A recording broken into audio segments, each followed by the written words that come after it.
Okay, चलिए दोस्तों, आप सभी का स्वागत है आपके अपने प्लेटफॉर्म डीके शिक्षा के ऊपर। और मैं आपका एजुकेटर डीके गुप्ता। तो जैसे कि दोस्तों आप सभी बच्चों को पता होगा, मैं आपको आपके आने वाले एग्जाम्स किसके लिए, तो सीटेट के लिए मैं आपको वन बाय वन चैप्टर करवाते हुए चल रहा था, जिसमें हमने क्लास थर्ड की एनसीईआरटी कंप्लीट कर ली थी और क्लास फोर्थ की एनसीईआरटी हमने शुरू कर दी थी। आप सभी बच्चों को पता होगा, जिसमें से हमने कुछ चैप्टर कंप्लीट भी कर लिए थे। तो उसी सीरीज को कंटिन्यू करते हुए आज हम उसके आगे कुछ चैप्टर्स के बारे में अब बात करेंगे। ठीक है, तो दोस्तों मैं आपको आपके आने वाले एग्जाम्स की किसकी, पर्यावरण अध्ययन की एनसीईआरटी के अनुसार तैयारी करवाते हुए चल रहा था, जिसमें आज जो हम चैप्टर कंप्लीट करने वाले हैं वो करने वाले हैं दोस्तों ट्रेवल, यानी कि यात्रा। और ये वाला जो चैप्टर है वो अपने आप में ही बहुत ज्यादा इंपॉर्टेंट है आपके आने वाले सीटेट एग्जाम्स के लिए, क्योंकि सीटेट एग्जाम्स में इस वाले चैप्टर से लगभग लगभग हर बार 4 से 5 नंबर के क्वेश्चन देखने को मिल रहे थे आपके एग्जाम में।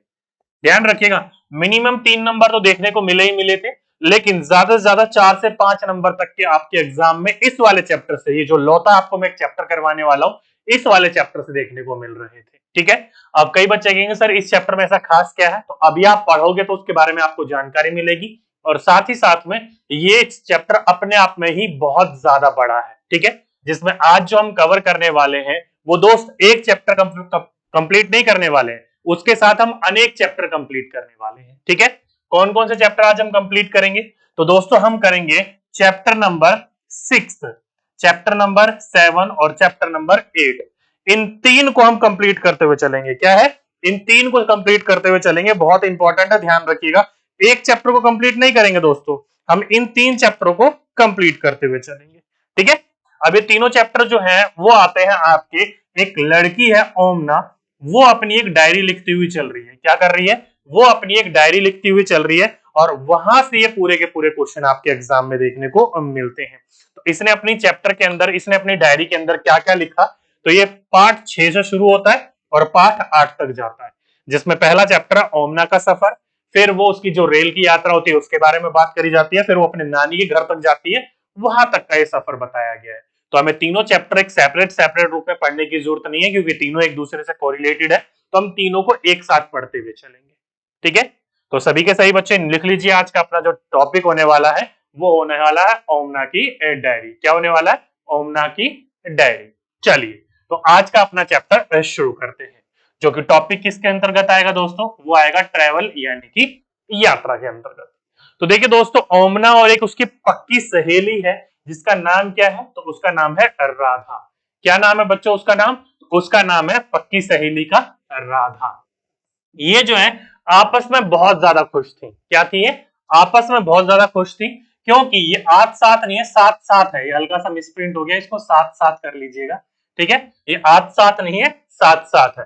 7 7 जो है ये दोनों की दोनों कहां जाने वाली थी, केरल जो जाने वाली थी। कहां जाने वाली थी, केरल जाने वाली थी। क्यों, क्योंकि जो इसकी सहेली थी वो इसके साथ इसके नानी के घर जा रही थी, दोनों मिल बांटकर खुशी मना रही थी कि हम दोनों साथ में जाएंगे एक लंबे सफर पर अपने नानी के घर पर। ठीक है, लेकिन कुछ ट्रेजेडी हो जाती है। क्या ट्रेजेडी हो जाती है, तो सफर से 2 दिन पहले, क्या है, जब इनको जाना था उससे 2 दिन पहले राधा जो थी, उसकी पक्की सहेली थी ओमना की, वो साइकिल से गिर जाती है, और उसके कारण जो है उसके दाएं पैर की हड्डी टूट जाती है। क्या हो जाता है, ध्यान रखिएगा, ये जो बच्ची है 2 दिन पहले साइकिल से गिर जाती है और दाएं पैर की हड्डी जो है इसकी टूट जाती है। तब इसको है ना हॉस्पिटल ले जाया जाता है, और हॉस्पिटल में जो डॉक्टर है उसे कहता है कि अब आपके जो प्लास्टर चढ़ाया गया है वो 6 हफ्ते के लिए चढ़ाया गया। कितने हफ्ते के लिए, 6 हफ्ते के लिए। तो डॉक्टर ने 6 हफ्ते के लिए उसकी दाई टांग पर प्लास्टर चढ़ा दिया और चलने फिरने के लिए बिल्कुल मना कर दिया। क्या कर दिया, चलने फिरने के लिए बिल्कुल मना कर दिया। आगे पूछा, राधा और ओमना जो है वो बहुत उदास हो गई। कितनी तैयारी की थी दोनों ने मिलकर। देखिए दोस्तों, ये जो है ओमना एक पत्र लिखती है, एक चिट्ठी लिखती है, उस चिट्ठी के अंतर्गत उसने अपनी कुछ बातों का विवरण करा। वो और उसकी पक्की सहेली दोनों घूमने के लिए जा रही थी, लेकिन कोई ट्रेजेडी थी जिसकी वजह से उसकी जो सहेली थी वो 2 दिन पहले साइकिल से गिर गई, जिसकी वजह से उसके दाएं पैर की हड्डी टूट गई। तो डॉक्टर ने उसकी जो हड्डी पर प्लास्टर चढ़ाया वो कितने हफ्ते के लिए चढ़ाया? 6 हफ्ते के लिए। तो डायरेक्टली आप अपने एग्जाम में देखिए, कई बार आपके एग्जाम में पूछा जा चुका है, अब ये कुछ समय से पूछा नहीं जा रहा है कि अगर किसी खिलाड़ी की या किसी व्यक्ति की पैर की हड्डी टूट जाती है तो उसको रिकवर होने में, ठीक होने में कितने दिन का समय लगता है? तो ठीक होने में उसको 6 हफ्ते का समय लगता है। तो ध्यान रखिएगा, ये क्वेश्चन ऐसे बन सकता है, या फिर क्वेश्चन ऐसे पूछ सकता है कि यदि किसी व्यक्ति के पांव की हड्डी टूट जाती है तो उस पर जो प्लास्टर चढ़ाया जाता है वो कितने हफ्ते का चढ़ाया जाता है? तो वो 6 हफ्ते का प्लास्टर चढ़ाया जाता है। ध्यान रखिएगा दोस्तों, जो नॉर्मल पर्सन यानी कि जो एजेड नहीं है, ज्यादा नॉर्मल है, उनकी अगर पांव की हड्डी वगैरह टूट जाती है तो 6 हफ्ते उनको रिकवर करने में लग जाते हैं। अप्रोक्सीमेटली 1.5 महीना प्लास्टर चढ़ता है, उस के कारण जो कि पूरा का पूरा जो हड्डी का फ्रैक्चर है वो एक जगह फिक्स हो जाए और वहां जाकर वो ठीक हो सके। ठीक है, तो डायरेक्टली आपके पूरी की पूरी चिट्ठी में एक यही वाला क्वेश्चन है कि पूछा जाएगा कि जो प्लास्टर चढ़ाया जाता है पांव की हड्डी टूटने पर वो कितने हफ्ते का होता है? 6 हफ्ते का। ये पहले बहुत क्वेश्चन पूछा जाता था, लेकिन अब ये कुछ समय से रिपीट नहीं हो रहा है, आगे जाकर कभी रिपीट होगा तो आपको इस चीज को ध्यान रखना होगा। ठीक है, उम्मीद करता हूं यहां तक सभी के सभी बच्चे समझ गए होंगे, कोई दिक्कत वाली बात नहीं है, यहां से केवल यही एक पॉइंट निकलता है। ठीक है, अब यहां पर देखिए दोस्तों, अब जो है ये पूरा का पूरा जो जर्नी थी वो जर्नी थी किसकी? ओमना और राधा की। लेकिन राधा का पैर की हड्डी टूट गई जिस वजह से राधा नहीं जा पाई। तो ये दोनों सहेलियां जो है बहुत ज्यादा उदास हो गई कि यार हमने इतना सारा प्लान करा था, दोनों साथ में घूमेंगे, दोनों साथ में ट्रेन में बैठेंगे, दोनों साथ में जगह जगह जाकर इंजॉय करेंगे। लेकिन अब ये जो ओमना थी ये बड़ी परेशान हो गई, यार मेरी सहेली नहीं जा पा रही। इस कारण की वजह से राधा भी दुखी हुई और ओमना भी दुखी हुई। तब ओमना के परिवार ने उसको एक सजेशन दिया। क्या सजेशन दिया? सजेशन ये दिया कि उदास मत हो, तुम अपने पूरे सफर के बारे में आज से, यानी कि जब जर्नी शुरू हो रही है तब से और जब तक आप वापस नहीं लौट आ जाते तब से, आप एक पूरी की पूरी डायरी लिखो। क्या लिखो? एक पूरी की पूरी डायरी लिखो। उसमें अपने एक एक सफर का पूरा अच्छे से विवरण करो, और जब वापस आओगे तो राधा के साथ उसके साथ शेयर करना। ऐसे में आपका एक्सपीरियंस राधा तक भी पहुंच पाएगा और दोनों की जो उदास हो रही है वो थोड़ी बहुत ठीक भी हो पाएगी। तो ये आइडिया राधा को भी अच्छा लगता है और ओमना को भी अच्छा लगता है। और ओमना का जिस समय से सफर शुरू होता है उसी समय से वो डायरी लिखना शुरू कर देती है अपनी फ्रेंड राधा के लिए। ठीक है, तो देखिए यहां से शुरू होता है ओमना की डायरी, ओमना की सफर यहां से शुरू होता है और ओमना यहां से डायरी लिखना शुरू करती है। अब इसके अंतर्गत हर चीज के बारे में विवरण दिया हुआ है जब से वो वापस नहीं लौट आती अपनी नानी के घर से। चलिए समझते हुए चलते हैं। देखिए लिखती है वो अपनी डायरी में, दोपहर का समय था, यह ट्रेन गांधीधाम कच्छ से चली थी। तो पहला क्वेश्चन कि ये गांधीधाम कच्छ कहां पर है? तो आप सही बच्चों को पता होगा ये जो है गुजरात का इलाका है। गांधीधाम आपको पता है ये क्या है? गुजरात का इलाका है। तो क्वेश्चन अगर आपके एग्जाम में बनेगा कि गांधीधाम किस राज्य या स्टेट में पड़ता है, तो ये पड़ता है गुजरात में। कहां पड़ता है? गुजरात में। तो बोला गया दोपहर का समय था, यह ट्रेन गांधीधाम कच्छ से चली। आगे बोल रही है ये कि मैं अब खिड़की के पास बैठी यह सब लिख रही हूं। जैसे अगर आप ये नीचे फिगर में देखोगे तो फिगर में देखो ये रही ओमना, ये है, ये बच्ची जो है ये ओमना है और इसके हाथ में आप ये जो देख रहे हो डायरी और पेन, ये सारी की सारी चीजों का विवरण लिखती हुई चल रही है। तो बोल रही है कि अब मैं खिड़की के पास यह सब कुछ बैठकर लिख रही थी। अम्मा ने खाने का डिब्बा खोल लिया, ढोकला, चटनी, नींबू वाले चावल और मिठाई, कितनी सारी चीजें लाई है। तो देख सकते हो यहाँ पर क्या बोला गया कि it was the afternoon time this train run from Kutch Gandhidham. यहां से वही वाली बात लिखी है इंग्लिश हिंदी में, बस आप यहां से इतना समझिए। पहला क्वेश्चन पूछा जाएगा कि गांधीधाम कहां पर है, तो वो गुजरात में है। दूसरा क्वेश्चन पूछा जाएगा कि जो अम्मा थी वो खाने के लिए क्या क्या लाई थी? ढोकला, चटनी, नींबू वाले चावल और मिठाई, कितनी सारी चीजें लाई थी। तो ढोकला क्या है? तो गुजराती एक स्नैक है। क्या है? गुजराती एक स्नैक है जो कि बेसन से बनाया जाता है, पफी पफी सा होता है, येलो कलर का। कई बच्चों ने खाया भी होगा, कईयों ने नहीं खाया, तो आप टेस्ट कर सकते हो, आसपास के हलवाई की दुकान पर जाकर मिल जाता है अधिकतर जगह पर। ठीक है, तो ढोकला, चटनी, नींबू वाले चावल पूछा जाएगा ये कहाँ की डिश है, तो ये गुजरात गांधीधाम की डिश है, क्योंकि गुजरात गांधीधाम की बात हो रही है अब तक। ठीक है, तो ढोकला, चटनी या फिर नींबू वाले चावल या मिठाई, ये सारी की सारी चीजें जो थी वो कहा कौन लाया था? अम्मा अपने डिब्बे में पैक करके लाई थी ट्रेन में खाने के लिए।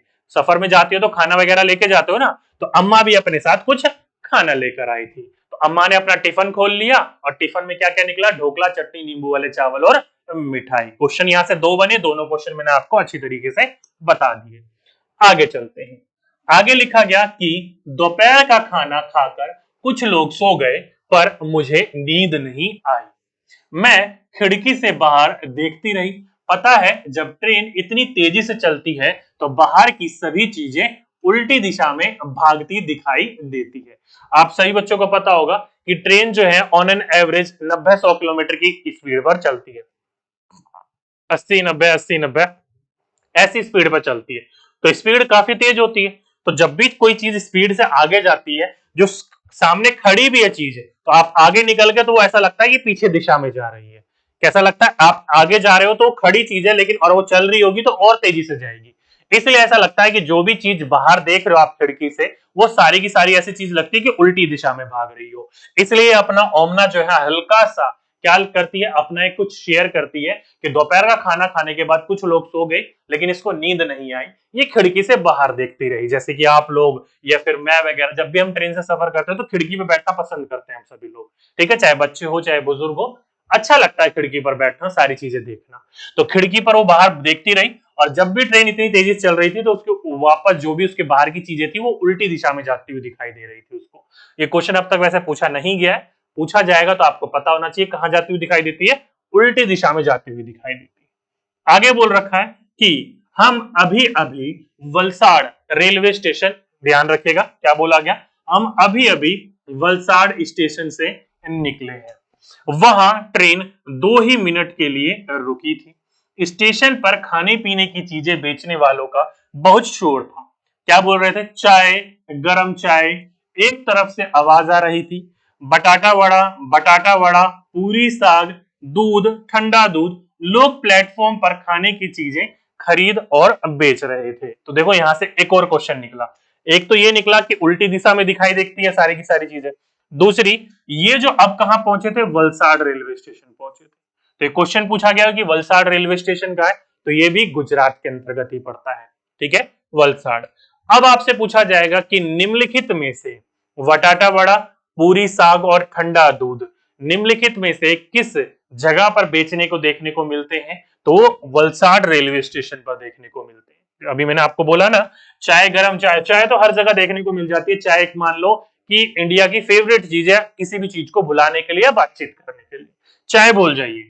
आगे बोल रखा है बटाटा वड़ा, क्या है, बटाटा वड़ा है और पूरी साग है और ठंडा दूध है। ये सारी की सारी चीजें कहां पर बेचते हुए दिखाई दे रहे थे, ये सारी की सारी चीजें दिखाई दे रहे थे वलसाड़ रेलवे स्टेशन पर। जैसे कि नीचे आप ये इमेज में देख रहे हो, यहाँ पर ये क्या है, वलसाड़ रेलवे स्टेशन है। यहाँ पर लोग कुछ ना कुछ उतर कर खरीद रहे थे खाने के लिए, या फिर कुछ ना कुछ लोग बेच रहे थे अपनी आमदनी चलाने के लिए, अपनी जीविका कमाने के लिए, ठीक है। तो यहाँ से 2 क्वेश्चन बने, दोनों क्वेश्चन मैंने आपको बताया। पहला क्वेश्चन, रेलवे स्टेशन वलसाड़ कहाँ है, गुजरात में। यहाँ पर खाने की चीजें क्या क्या मिलती है, तो बटाटा वड़ा, पूरी साग और ठंडा दूध देखने को मिलता है। ओके, ध्यान रखिएगा।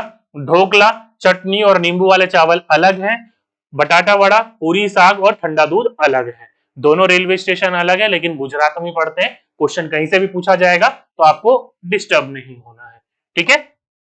आगे चलते हैं। आगे बोला गया, देखो यहाँ पर अध्यापक के लिए क्या है, फॉर द टीचर। ये जो भी लाइन लिखी आती है तो ध्यान रखिएगा कहाँ की लाइन है, तो ये पेडागोजी की है। कई बच्चे कह रहे थे कि सर आप साथ साथ में पेडागोजी भी चलवा करवाते हुए चलिए। डियर, आपका जो स्पेशल ईवीएस का पेडागोजी होगा वो एक सेपरेट होगा, उसकी टेंशन ना लीजिए। लेकिन बीच बीच में जो आपके एनसीईआरटी के अंतर्गत भी कुछ पेडागोजी का टर्म दे रखे होते हैं, तो यही वाले टर्म होते हैं। मैं साथ साथ में समझाते हुए चलता हूँ आपको इसको, ठीक है, छोड़ता नहीं हूं इसको मैं केवल पेडागोजी के लिए, ताकि दोनों चीजें तैयार भी होती चले।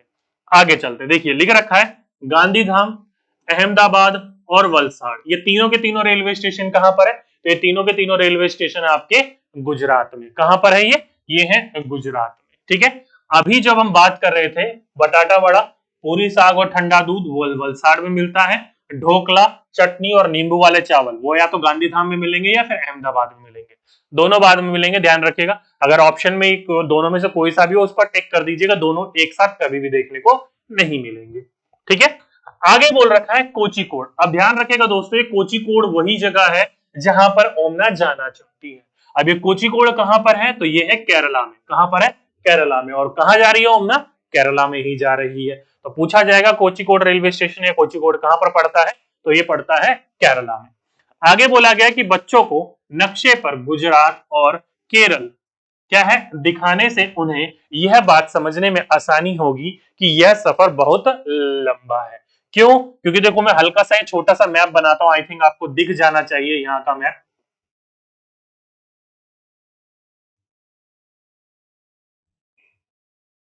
ये देखिए, ये हमारा क्या है, पश्चिमी तट है भारत का। कहां से चले थे ये? यहां से, गुजरात गांधीधाम से। पहुंचना कहां है इनको? यहां। तो ये जो रेलवे स्टेशन है ये यहां से, ये यहां से जाती रहती है ट्रेन। ये इधर से जाना, ये पूरा का पूरा जो सफर चलेगा वो वेस्टर्न कोस्ट से पर चलेगा, मतलब पश्चिमी तट के अलावा करता हुआ चलेगा ये। ठीक है, ध्यान रखिएगा। पूर्वी साइड आपका इस तरफ हो गया, पश्चिमी इस तरफ हो गया, तो ये इस तरफ से सफर पड़ता है।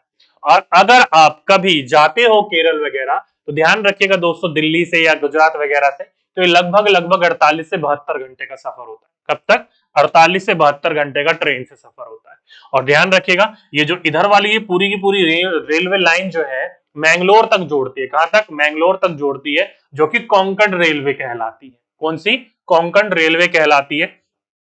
अपने आप में ही बहुत ज्यादा खूबसूरत रेलवे लाइन है ये वाली। क्यों? क्योंकि सारा का सारा वेस्टर्न कोस्ट के ऊपर है, पश्चिमी घाट के ऊपर है, और काफी अच्छे अच्छे दृश्य दिखाते हुए चलता है। ठीक है, अपने आप में बहुत ज्यादा नाम कमाया इन कोंकण रेलवे ने, क्योंकि बहुत ज्यादा कीमतें कम कराई थी इस लाइन को चलाने की वजह से।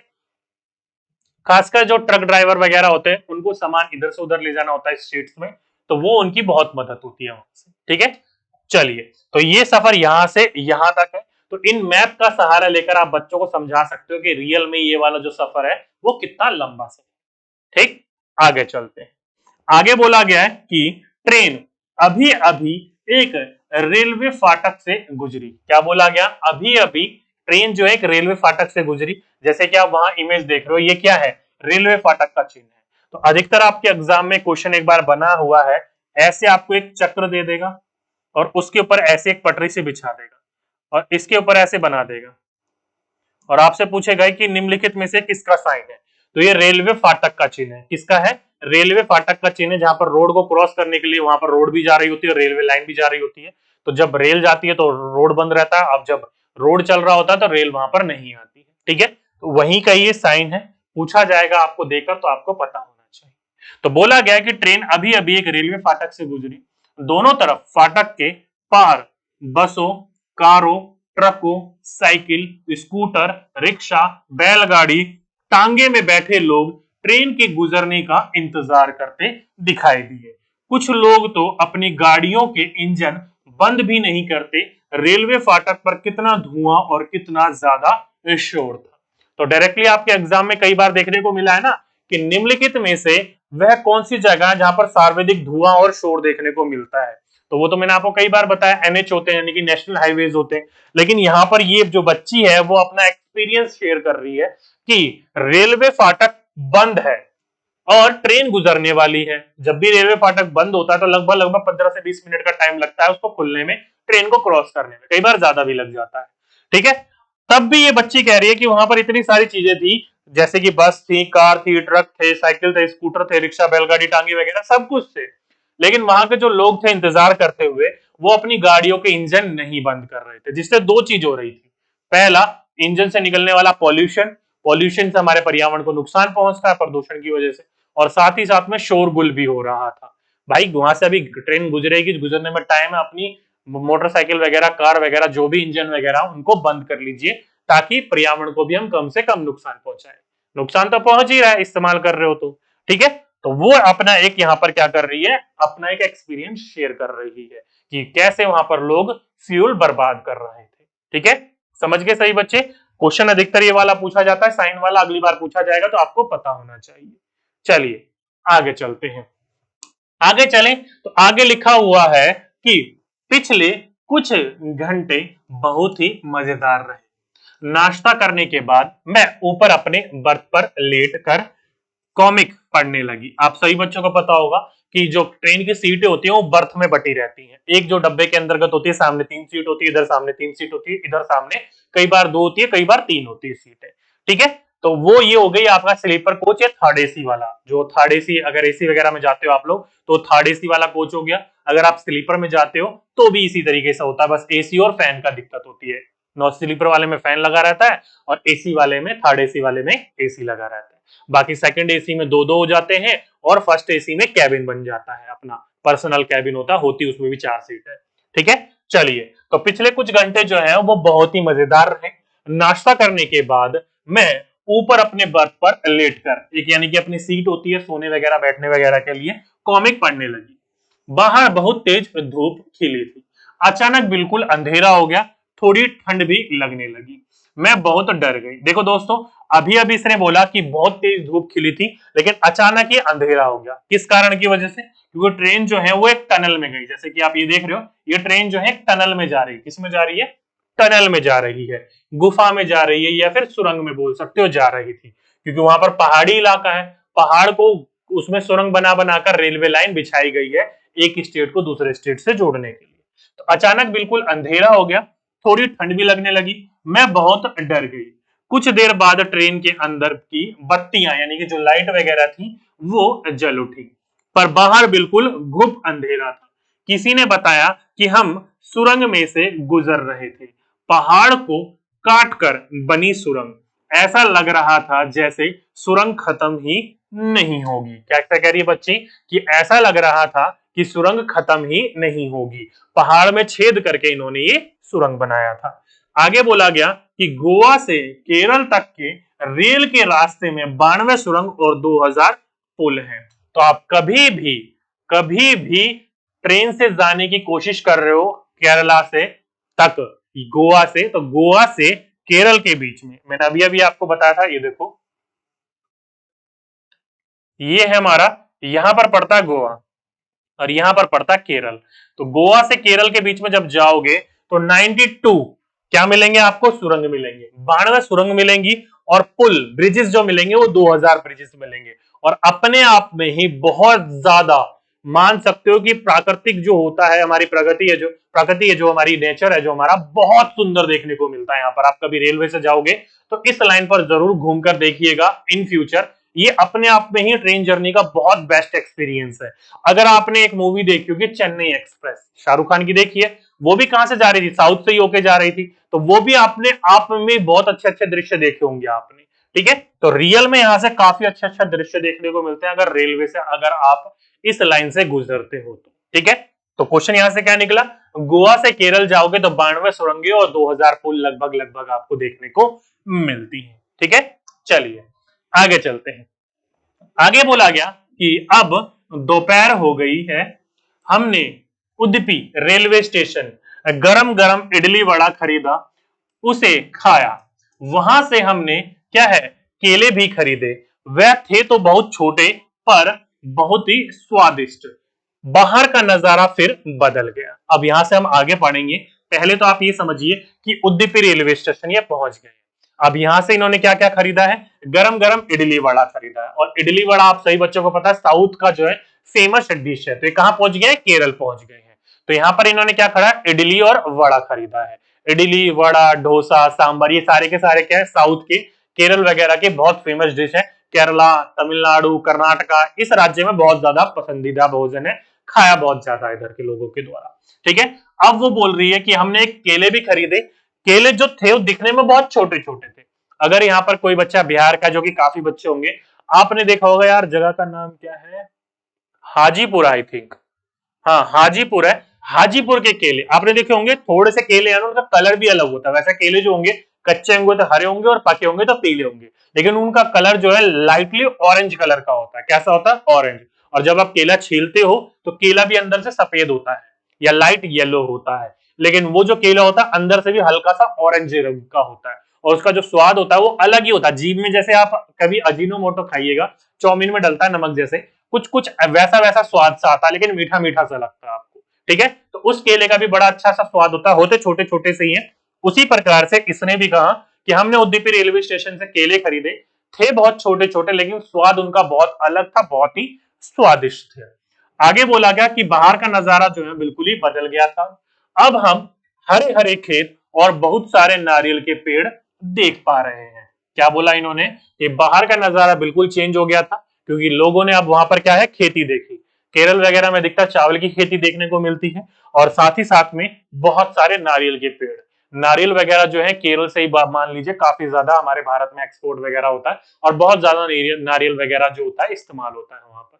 ठीक है, आगे बोला, अम्मा ने बताया कि यहाँ चावल की खेती होती है। क्या होता है यहाँ पर, अम्मा ने बताया यहाँ चावल की खेती होती है। बाहर सब कुछ अलग दिखाई दे रहा था। क्या बोला गया कि बाहर सब कुछ अलग दिखाई दे रहा था। यहाँ के गांव और यहाँ बने घर, जानती हो यहाँ के लोगों का पहनावा भी अहमदाबाद के लोगों से अलग है। ज्यादातर सफेद या फिर क्रीम रंग की सूती धोती या साड़ियां पहने हैं। देखो दोस्तों यहाँ पर क्या बोला गया, अम्मा ने उस बच्चे को बताया कि बाहर जो तुम ये हरे हरे खेत देख रहे हो, ये किसकी खेती देख रहे हो, चावल की। क्योंकि जो साउथ वाला इलाका है वहां पर अधिकतर जो पैदावार होती है वो चावल की होती है। इडली वड़ा डोसा कुछ भी देखते हो वो चावल का ही देखने को मिलता है। यहाँ तक कि जो रोटियां होती है वहां पर वो वैसे तो बहुत कम बनती है, और बनती भी है तो चावल की ही बनती है रोटियां। कई बच्चे यहाँ पर सुन रहे होंगे चावल की रोटियां। हाँ जी दोस्तों, चावल की रोटियां मैंने खुद खाई हुई है, सही लगती है, लेकिन जब सूख जाती है, गरम गरम खाओगे तो अच्छा लगेगा, लेकिन जब ठंडी खाओगे तो दांतों मुंह में मसूड़े वगैरह में बहुत ज्यादा चुभती है, चबा नहीं पाओगे आप, खाल मसूड़े वगैरह छिल जाते हैं। ठीक है, तो वही वाली बात है, यहाँ पर बोला गया है कि ये सारी की सारी चावल की खेती है, और यहाँ के जो लोगों का पहनावा है वो अहमदाबाद के लोगों से बिल्कुल अलग है। क्यों? क्योंकि यहाँ के जो लोग हैं वो पहनते हैं धोती, या तो क्रीम कलर की या फिर सफेद कलर की, और महिलाएं जो पहनती है वो क्या पहनती है, साड़ियां पहनती है। क्या पहनती है, साड़ियां पहनती है। ओके, इंपॉर्टेंट बिंदु है, ध्यान रखिएगा, क्वेश्चन पूछा जाएगा आपके एग्जाम में, तो आपको इस चीज के बारे में पता होना चाहिए। चलिए आगे चलते हैं।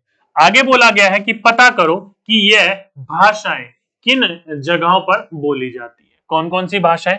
तो पहला है दोस्त मलयालम। तो अभी हम जो है ये बच्ची कहां से कहां जा रही है, गुजरात से जा रही है। कहां पर? केरला।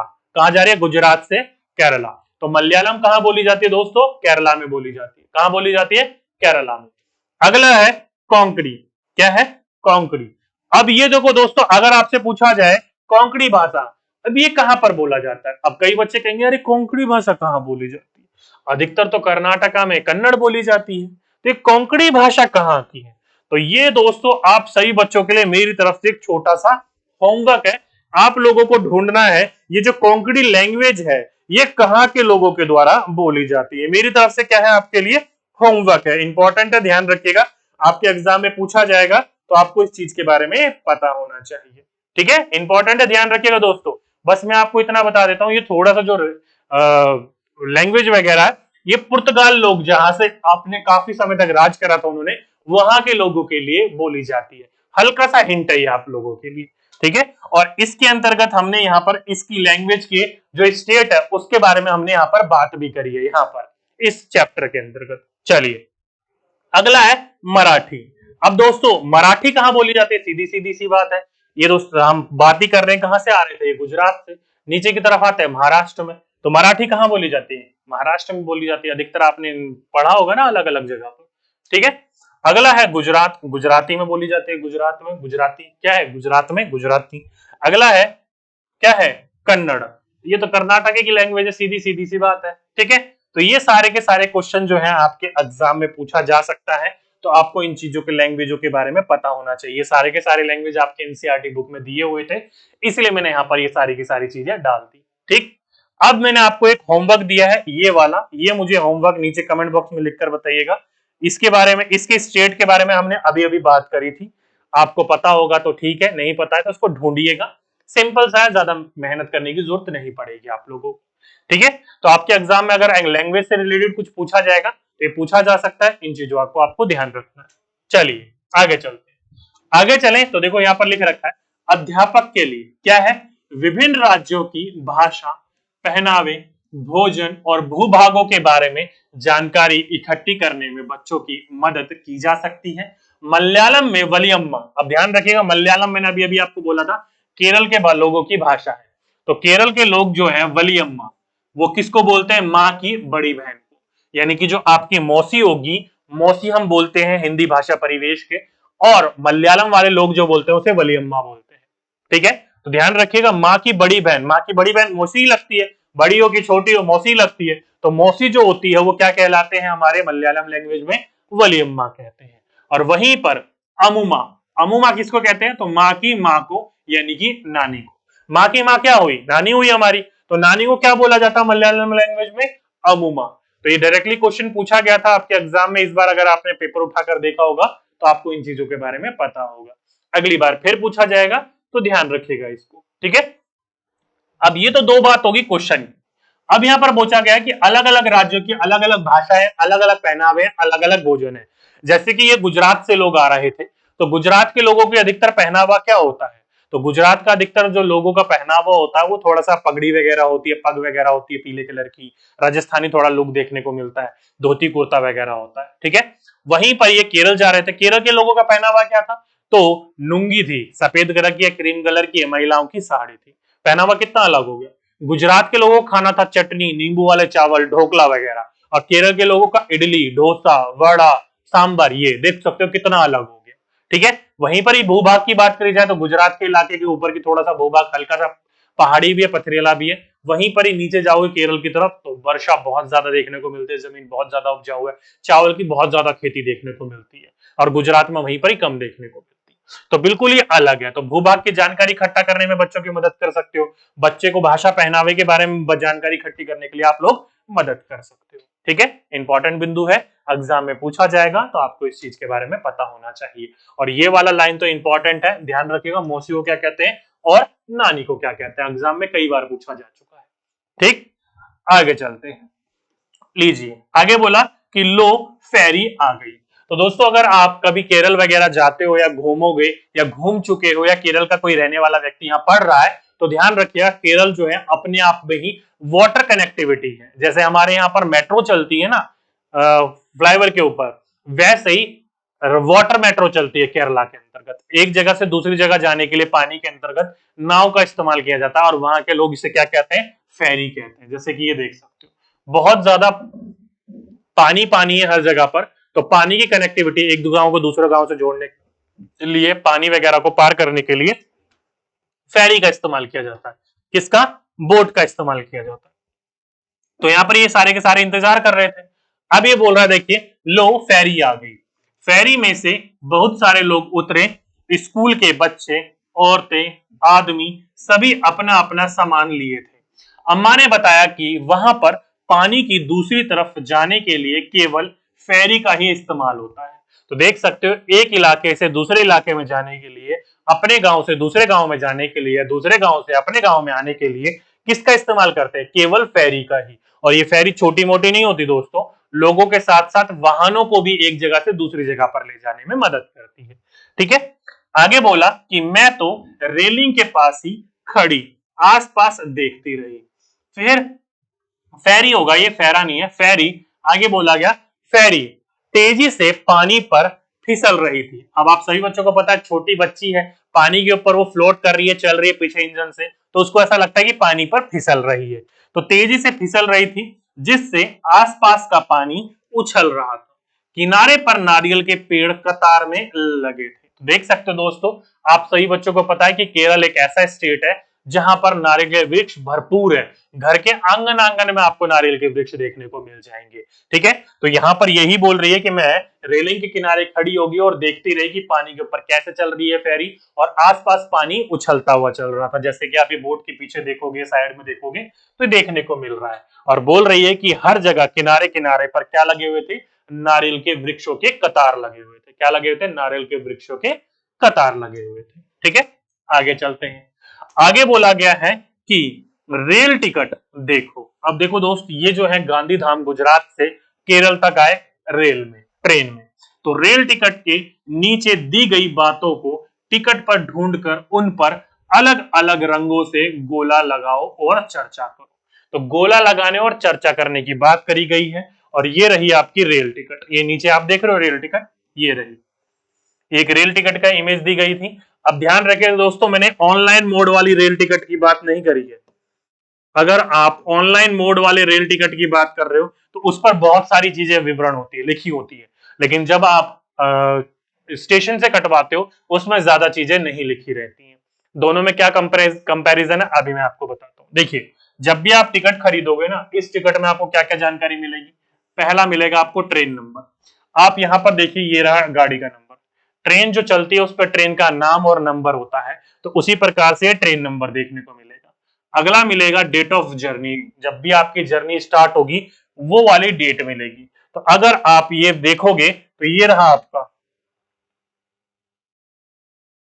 ये क्या है, पूरी की पूरी जर्नी का विवरण दिया हुआ है, टाइम दिया हुआ है, डेट दिया हुआ है। ठीक है, ये पूरा का पूरा विवरण दिया है टिकट के ऊपर। तो डेट स्टार्ट जर्नी भी होती है, आपका कौन सा बर्थ और कौन सा कोच है ये देख सकते हो। ये है आपका बर्थ और कोच, और आपकी कौन सी सीट है, लोअर बर्थ है, स्लीपर है या फिर अपर बर्थ है, यानी कि नीचे वाली है, बीच वाली है या फिर ऊपर वाली है, ये लिखा रहता है। साथ ही साथ में जो सीट बैठेगा वो सीट नंबर भी लिखा रहता है कि कौन सी सीट है। साथ ही साथ में वो किस डब्बे में है वो भी लिखा रहता है। साथ ही साथ में वो मेल है कि फीमेल है वो भी लिखा रहता है, और उसकी जो एज है वो भी लिखा रहता है। और साथ ही साथ में टिकट पर उसकी फेयर यानी कि कितने कितने रुपए की टिकट बनी है वो भी लिखा रहता है। और ट्रेन के ऊपर जो डिस्टेंस कवर करेगी वो ट्रेन, वो भी लिखा रहता है कि कहां से कहां तक जा रहे हो और उनके बीच का जो डिस्टेंस है वो कितना है। यहां पर देखो, अगर हम देखें, यहीं कहीं लिखा रहता है,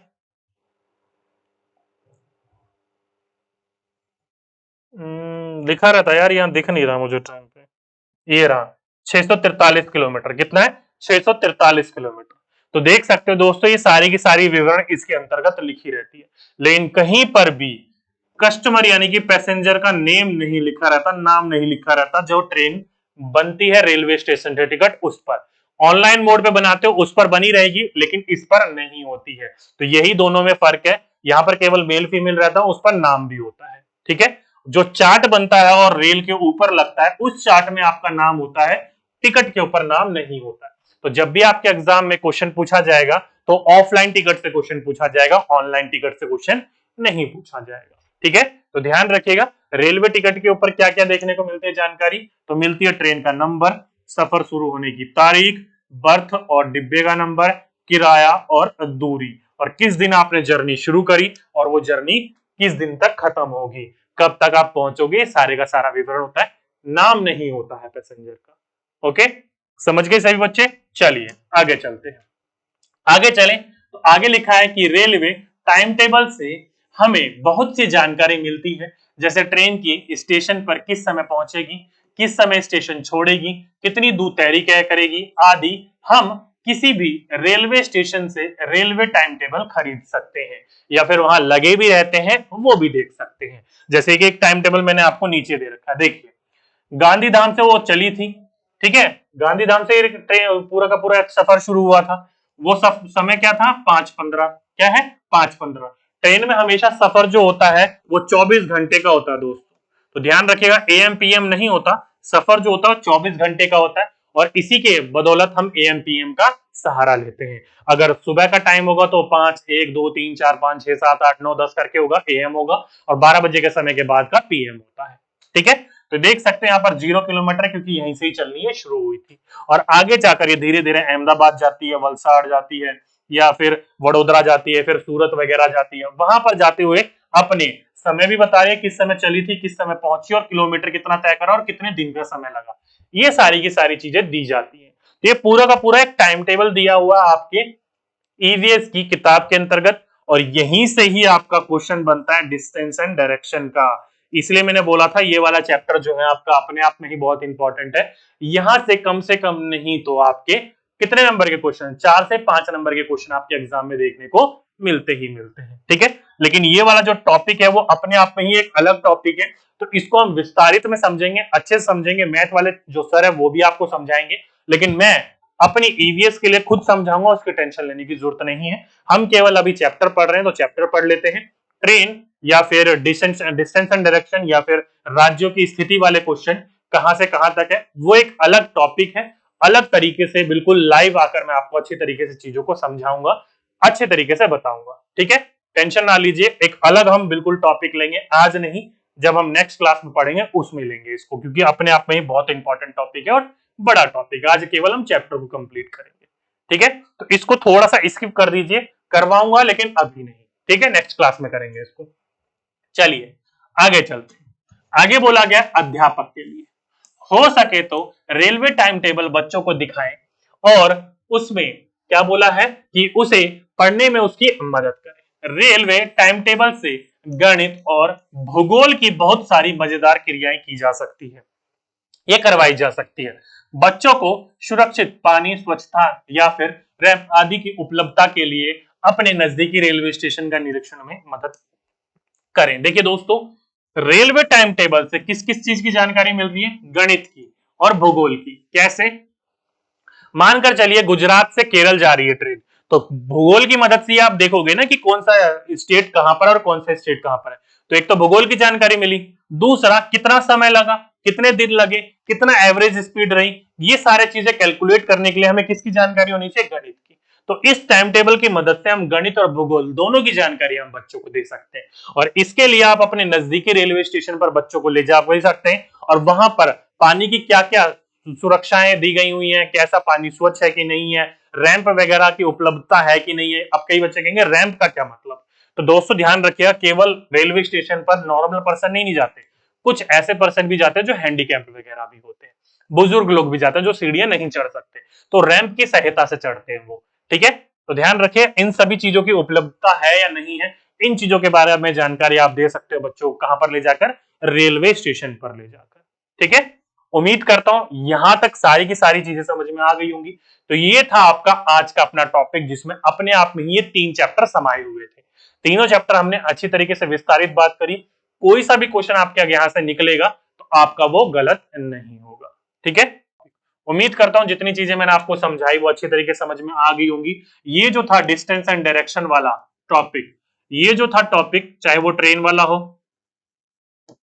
चाहे वो मैप वाला हो, ठीक है, चाहे वो हमारे स्टेट वाला हो, वो हम अच्छी तरीके से नेक्स्ट चैप्टर नेक्स्ट क्लास में करेंगे, उसकी टेंशन लेने की जरूरत आपको नहीं है। आज हमने केवल ओमना के सफर के बारे में पढ़ा, वहां से जितने भी क्वेश्चन बन सकते थे वो मैंने आपको अच्छी तरीके से एक्सप्लेन करते हुए चला। ठीक है, बाकी प्रीवियस ईयर की क्वेश्चंस की सीरीज चलेगी तो उसमें और अच्छे से डीपली से मैं आपको बताऊंगा, क्वेश्चंस की प्रैक्टिस भी करवाते हुए चलूंगा। अभी हम पहले थ्योरेटिकल पोर्शन कंप्लीट कर लेते हैं ताकि आपको कुछ चीजें पता भी चले, समझ में भी आए।